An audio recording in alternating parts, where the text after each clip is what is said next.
어렵다 해도 또 세상은 나름대로 잘 돌아가고 있고요. 힘들다 해도 그렇게 또 잘 하루하루를 살아가고 있습니다. 크게 보면 하나님의 은혜이고요. 또 나름대로 우리가 세상을 잘 살펴보면 귀한 사실을 발견하게 됩니다.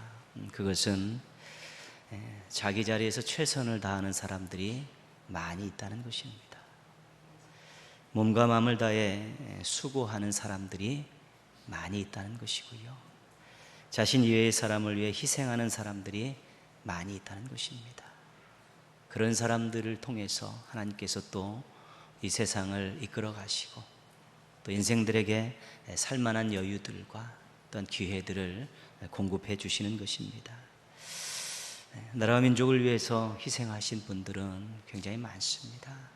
6월 우리가 호국 보훈의 달을 보내고 있는데 나라 민족을 위해서 희생하신 분들, 우리의 선배님들 굉장히 많고 선조들도 많이 있습니다. 또 각 가정에서는 가정을 위해서 또 자녀들을 위해서 희생하신 부모님들은 꼭 존재하고 계십니다. 군인으로, 경찰관으로, 소방관으로, 의료진으로, 또 공직자로서 사회 구석구석에서 밤낮 희생을 각오하고 일하는 사람도 여전히 존재합니다.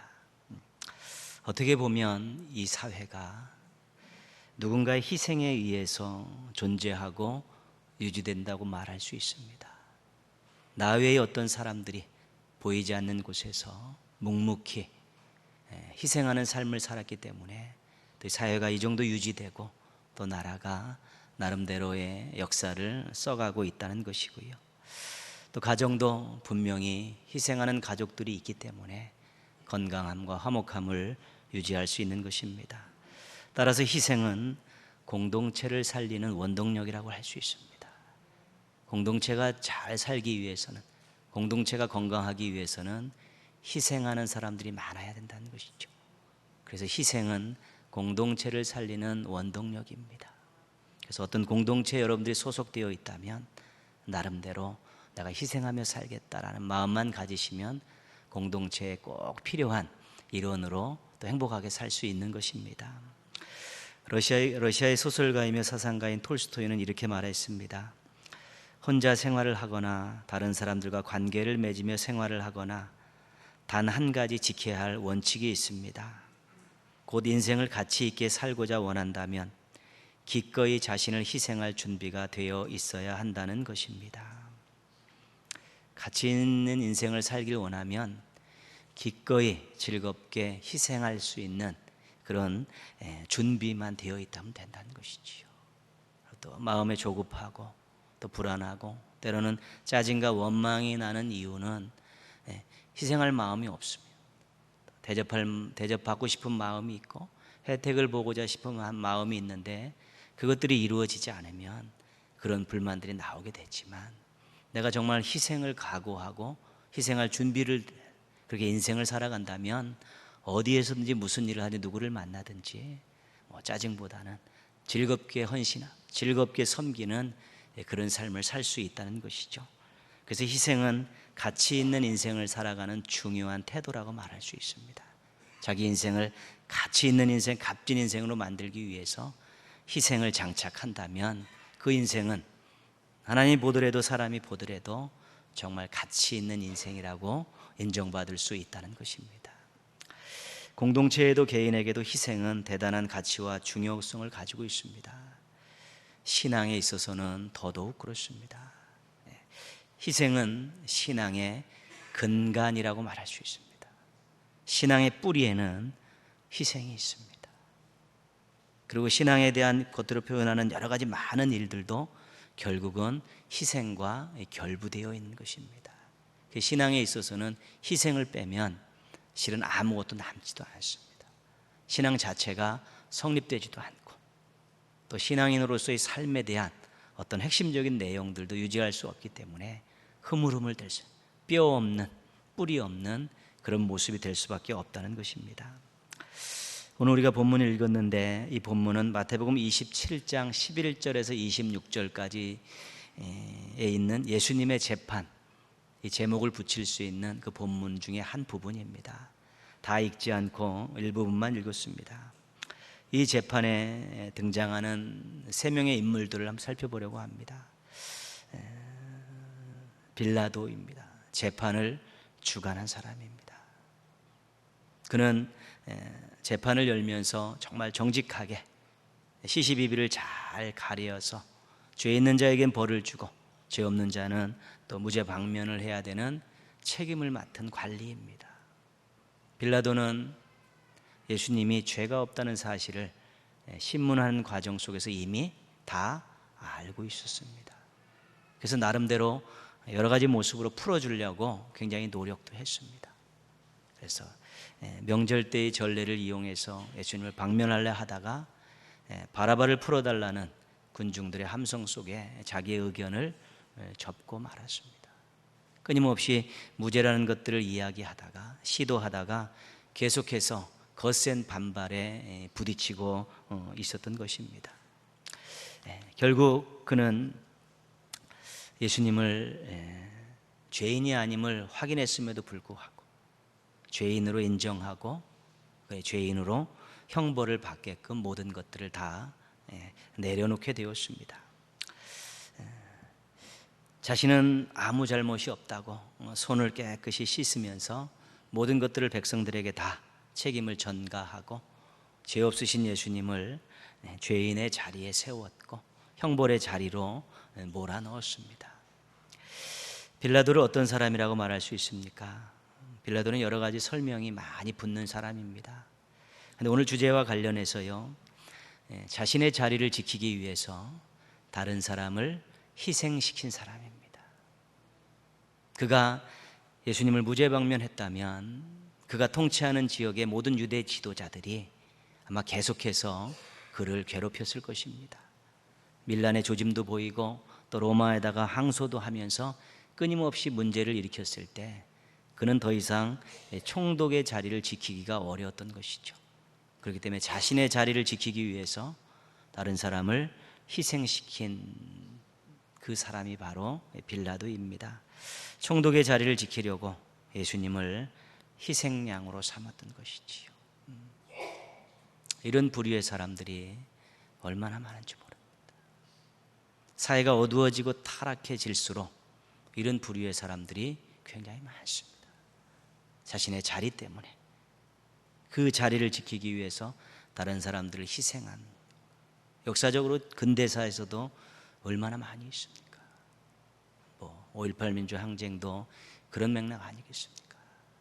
끊임없이 이념 공세로 몰아붙이는 그 배경에도 거의가 다 자리를 지키려고 무고한 사람들을 희생시켰던 그러한 사악한 지도자들이 여전히 있는 것입니다. 그래서 우리나라의 근대사를 보면서 가슴 아픈 게 그것입니다. 끊임없이 무고한 사람들이 자리를 지키려는 사람들에 의해서 희생당했다는 것이죠. 그 희생을 다시 회복하는데 얼마나 오랜 세월이 걸렸습니까? 그 지위가 다시 회복됐음에도 불구하고 혜택은 거의 없습니다. 그렇게 한번 누군가의 자리를 지키려고 누군가를 희생할 일이 있을 때 한 사람의 인생이, 한 사람의 가정이 얼마나 오랜 세월 눈물을 흘려야 되는지 모르는 것입니다. 그래서 이런 일들을 사악한 일들이라고 이야기하는 것입니다. 예루살렘 공회 회원들이 있습니다. 그들은 예수님을 죽이려고 이미 작정한 사람들이고 거짓 증거를 찾으려고 하다가 결국은 거짓 증인들을 세워서 빌라도에게 고발을 했죠. 억지 주장을 펼치고 있고요. 백성들을 선동해서 예수님을 내어주려는 빌라도를 압박해서 바라바를 내주도록 그렇게 압력을 행사했던 자들이 유대 지도자들입니다. 결국 이들은 예수님을 죽음으로 몰아갔습니다. 예루살렘 공회 회원들을 어떤 사람이라고 말할 수 있습니까? 이들은 자신들의 이익을 위해서 다른 사람들을 희생시킨 사람입니다. 유대 지도자들의 기득권을 지키기 위해서 예수님을 희생시킨 것이지요. 이런 부류의 사람들도 무진장 많습니다. 얼마나 많은 권리를 가지고 있고 또 나름대로의 재산을 가지고 있는 사람들이 자신의 그것을 지키기 위해서 얼마나 많은 사람들을 희생양으로 삼았는지 모릅니다. 그러한 일들이 참으로 많이 있고 또 알려지지 않고 보이지 않는 또 언론에서 덮어가는 그런 일들이 지금 이 시대에도 계속 일어나고 있는 것이죠. 한 사람의 이득이 다른 사람의 생명과도 맞바꾸는 일들이 여전히 일어나는 것은 굉장히 가슴 아픈 일입니다. 한 생미 천하보다 귀하고 억만금보다 귀한 생명들이 한 개인의 한 권력자의 이익 때문에 무고하게 생명을 잃어가는 그런 일들, 희생시키는 그런 일들이 더 이상 생겨나지 않아야 된다는 것입니다. 그래서 기도하고 노력하고 좋은 지도자들을 배출하고 하나님 앞에서 부끄러움이 없는 일꾼들을 끊임없이 양산해서 이 사회를, 이 나라를 새롭게 바꿔가야 되는 것입니다. 빌라도 앞에 계신 예수님의 모습을 봅니다. 거짓 고소에 아무 말씀도 안 하십니다. 억지로 변호하지도 않으십니다. 항변해도 소용이 없다는 듯이 일면 포기한 듯한 그런 모습을 가지고 계십니다. 그러나 예수님은 이미 자신이 십자가를 져야 된다는 것을 알고 계셨습니다. 겟세마네 동산에서 그 뜻을 다시 한번 확인하고 하나님의 뜻에 자신의 뜻을 굴복시켰습니다. 예수님께서 아무 말씀도 하지 않으신 것은 십자가를 달게 지시겠다는 의지 표현이었습니다. 결국 예수님께서 모진 고난을 당하시고 십자가의 죽음을 당하셨습니다. 예수님을 오늘 주제와 관련해서 어떤 분으로 설명할 수 있습니까? 다른 사람을 위해서 자신을 희생하신 분입니다. 다른 사람을 위해서 자신을 희생하신 분이죠. 더 근원적으로 깊게 설명드리면 하나님을 위해서 자신을 희생하신 분입니다. 예수님의 그 재판 속에서 모든 것들을 감수하시면서 결국 십자가로 올라가신 이 모든 재판의 결과를 보면 예수님께서는 다른 사람을 위해서 자신을 희생하신 분입니다. 그래서 우리의 복음의 내용은 예수 그리스도의 희생이 우리의 구원이 되었다고, 예수 그리스도의 희생이 우리의 영생이 되었다고 우리가 그렇게 고백을 하며 십자가에 달리신 예수 그리스도를 주인으로 영접하고 그분의 희생 때문에 구원받고 천국 가고 영생 얻으라고 그 복음을 전하는 것입니다. 신앙 안에서 희생은 하나님 뜻에 순종하는 것입니다. 그리고 예수님을 닮아가는 것이고요. 다른 사람을 사랑하는 방법입니다. 하나님 뜻에 순종하고 예수님을 닮아가고 다른 사람을 사랑하는 것, 이것이 바로 희생입니다. 당연히 희생이 신앙의 근간일 수밖에 없는 것은 그것입니다. 하나님 뜻에 순종했다는 것, 얼마나 귀한 일입니까? 예수님을 닮아간다는 것, 얼마나 아름다운 일입니까? 또 다른 사람을 사랑하는 것, 얼마나 멋진 삶입니까? 이 모든 것들이 다 희생입니다. 그렇기 때문에 신앙에서 희생은 하나님을 기쁘시게 하는 아름다운 삶의 고백이라고 말씀드릴 수 있습니다. 삶 속에서 정 하나님을 위해 다른 사람을 위해서 희생하는 그것이 하나님을 기쁘시게 하는 삶으로 드리는 고백이라고 이야기할 수 있는 것입니다. 제가 하나님을 사랑합니다. 제가 하나님 뜻을 받들어 살고요, 하나님 영광 받으옵소서, 이런 것들이 무언의 그런 고백들이 다 그런 희생이라는 삶의 태도 속에 담겨 있다는 것입니다. 성도 여러분, 예수님 만나 구원의 은혜를 받았을 때 어떤 고백과 결단들을 하셨습니까? 한량없는 사랑과 복을 받을 때마다 어떤 고백과 결단들을 하셨습니까? 다 똑같지는 않겠지만요, 주님 뜻대로 살겠습니다. 크신 은혜 보답하며 살겠습니다. 이런 비슷한 고백들 하지 않았습니까? 예수님 만나 구원받았을 때 그 감격을 가지고 또 일마다 때마다 도와주시는 그 은혜를 받고 삶의 어려움들을 극복하고 또 장애물들을 넘을 때마다 이제 주님 뜻대로만 살겠습니다. 그 은혜 보답하며 살겠습니다. 이런 류의 고백과 결단들이 우리 모든 성도들이 구원받고 은혜 받을 때마다 했던 고백들입니다. 항존직 여러분, 임직할 때 어떤 고백과 결단들을 하셨습니까? 여러분 나름대로 기도하면서 고백하시고 결단하셨고 또 오래된 이야기를 해서 잘 기억이 안 나실 수도 있습니다. 주님만 사랑하겠습니다. 이 생명 다하도록 헌신하겠습니다. 이 정도 하지 않았겠습니까? 목숨 생명 그 단어는 사용했겠죠. 우리 임직을 받을 때, 저도 그렇고요, 여러분도 그렇고, 임직 받을 때 정말 여러 가지 많은 결단들을 했지만 생명이라는 단어를 사용하지 않았습니까? 하나님, 이 생명 다할 때까지 주님만 사랑하겠습니다. 목숨 바쳐 충성하겠습니다라고 우리가 결단했었던 그런 시절들이 있었다는 것입니다. 우리 성도로서의 그런 고백과 항존직으로서의 그런 고백의 공통점은 무엇입니까? 결국 희생하며 살겠습니다. 주님을 위해서 희생하며 살겠습니다. 교회를 위해 희생하며 살겠습니다. 성도들을 위해서 희생하며 살겠습니다. 결국 모든 고백과 결단은 희생이었습니다. 주님 뜻대로 살겠습니다. 보답하며 살겠습니다. 주님만 사랑하며 살겠습니다. 이 생명 다하도록 헌신하고 충성하겠습니다. 그 모든 고백과 결단의 근저에는 다 희생이 자리하고 있는 것입니다. 그때 우리가 하나님의 은혜를 받으면 받을수록, 하나님께 사명은 받으면 받을수록 희생은 더욱더 크게 우리에게 부각되고 우리에게 그렇게 살라고 요구하고 있는 것입니다. 아직도 희생하며 살아야 한다는 마음에는 변함이 없으십니까? 지금 희생하며 살고 계십니까? 항존이 주간 예배를 드리면서 우리 모두 성도로서, 직분자로서 초심을 회복했으면 좋겠습니다.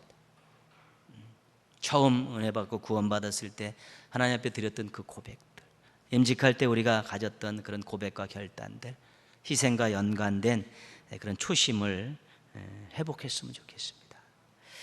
은혜에 감격하여 감사 찬송 드렸던 마음이고요, 희생을 결단했던 그 마음들, 그 처음 마음들을 우리가 다시 회복할 수 있다면 우리는 가치 있는 인생을 살 수 있고요, 신앙 공동체인 우리 교회를 아름다운 교회로 만들 수 있고요, 우리를 위해 희생하신 우리 하나님께 영광 돌리며 살아갈 수 있기 때문에 그렇습니다. 어느 왕이 나라를 순방하는 가운데 어느 목동의 집에 하루를 묵게 됐습니다. 그래서 이제 하루를 묵으면서 이런저런 얘기하고 아침 일찍 일어나서 그가 하는 모든 일들을 보면서, 야, 저 정도의 성실함과 근면함이라면 나라에서 관리를 하나 맡겨도 되겠다, 이제 그런 마음을 갖고 그 목동을 발탁을 해서 이제 말단 그런 직위에 맡겼습니다. 근데 얼마나 성실하고 열심히 일을 잘하고 정직하게 잘하는지 정말 주변에 있는 사람들 다 인정할 만한 그런 모습을 보이고 있습니다. 점저로 중용하다가 나중에 이 왕이 재상으로 임명을 했습니다. 청렴결백함, 성실한 근면함, 이런 모든 것들을 갖추면 나라를 깨끗하게 운영할 수 있다는 생각에 맡겼습니다. 근데 어디가나 다 시기하는 사람들이 있지 않습니까? 그래서 그 나름대로의 그 자리를 노렸던 많은 그 주변 사람들이 결탁을 해서 저의 흠을 잡아서 다시 낙마시키고 우리가 그 자리에 올라가자라고 그 나름대로 계획들을 세우고 수작들을 부리고 있는 가운데 이상한 것을 하나 발견했는데, 한 달에 한 번 고향집을 가는 것입니다, 이 재상이. 그래서 한번 뒤따라 가봤더니 큰 항아리를 또 열고 흐뭇하게 쳐다보고 있는 것입니다. 그래서 이 사람들이, 그래, 저 속에 그동안 치부했던 모든 금과 은을 거기다 다 넣어놓고 있구나. 그래서 꼬리를 잡고 왕에게 보고를 했습니다. 이 재상이 뒤에서 뒷돈을 챙겨서 집에 있는 큰 항아리에다가 그 재물을 다 모아놓고 한 달에 한 번씩 가면 흐뭇하게 바라보면서 행복해합니다. 왕이 배신감에 진노해서 이제 그 신하들과 함께 그 목동의 집에 갔습니다. 가가지고 이제 증거를 잡으려고 뚜껑을 열었는데, 그 뚜껑 속에 목동 때 입었던 낡은 옷 한 벌과 지팡이 한 자루가 있었다는 것입니다. 한 달에 한 번씩 고향집에 가서 자신이 목동이었을 때의 그 마음을 잊지 않는 것입니다. 양떼를 돌보는 그 마음, 성실하고 정직하고 근면했던 그 마음을 잊지 않으면서 그가 재산까지 올라갔기 때문에 그가 인정받는 그런 모습들을 가지고 있었죠. 목동이 됐다가 재상이 됐을 때 웬만한큼 초심을 유지하기 어렵지 않습니까? 자기 권력을 이용해서 치부하려 하고 나름대로 자기들도 그 자리를 이용해서 가져야 될 것들을 다 가져야 되는데 정말 양을 치는 그 마음을 잊지 않으려고 한 달에 한 번씩 가서 그 낡은 옷과 지팡이를 바라보면서 초심을 유지했던 이 모습들이 아주 귀한 것이지. 여러분 나름대로 구원의 감격을 생각할 때마다 주님 뜻대로 살고자 했던 그 마음들, 보답하며 살고자 했던 그 마음들을 잊지 않으려고 몸부림치십시오. 세례 증서락도 뒤돌아 보면서 그 초심을 잃어버리지 않으려고 노력하시고, 또 임직하심 또 황전직들은 나름대로 처음에 불러주심에 대한 감격을 가지고 희생을 결단했던 그 마음들 잃어버리지 않으려고 임직 증서 붙들고 한 달에 한 번 기도하시고요. 정말 십자가 앞에 무릎 꿇고서 초심을 잃지 않게 해달라고 몸부림치며 기도하시면 하나님께 계속 쓰임받을 수 있고 또 즐겁게 헌신하실 수 있게 되는 것입니다. 성도로서 우리가 초심을 잃지 않고 또 황전직으로서 우리가 초심을 유지할 수 있다면 값진 인생 살 수 있습니다. 정말 멋진 인생 살 수 있고요. 또 우리가 교회를 정말 하나님 기뻐하시고 쓰시기 좋은 교회로 만들어갈 수 있고요. 정말 우리가 하나님을 기쁘시게 하는 삶을 통해서 또 이 세상을 밝히는데 조금이나마 도움을 주는 또 일조하는 그런 삶을 살아갈 수 있게 될 것입니다. 성도님들은 은혜와 복 받았을 때의 초심과 황전직들의 임직할 때의 초심을 회복하고 잘 유지해서 희생을 통해서 하나님을 기쁘시게 하고 교회를 아름답게 하고 또 성도들을 행복하게 하고 사회를 또 밝히는 우리 멋쟁이 동인의 모든 종들 되시기를 주님의 이름으로 축원합니다.